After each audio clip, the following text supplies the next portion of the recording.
Shoulder articulation. I find it easiest to perform this exercise from a side-lying position where my body is most fully supported by the ground.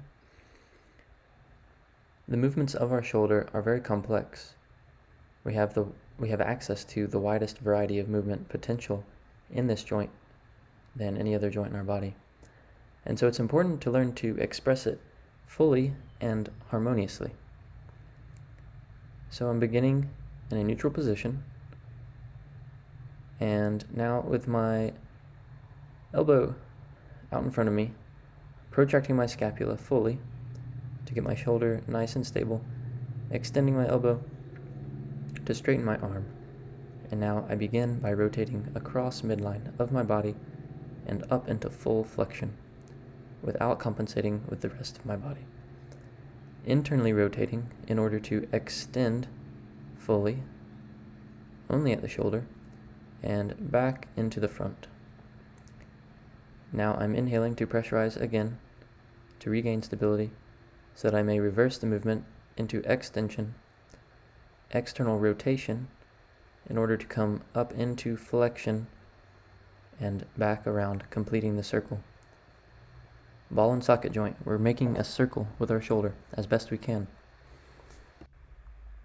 While we are trying to express the full circle of our shoulder's range of motion, we are likely to encounter corners or blockages that have developed over the course of our life due to movement patterns or compensations that we've adopted.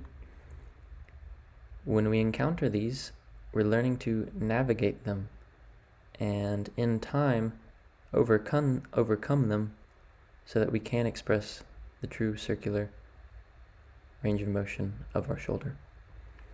So same thing, protracted, round, up into flexion, internal rotation so that I may extend fully and back into the front.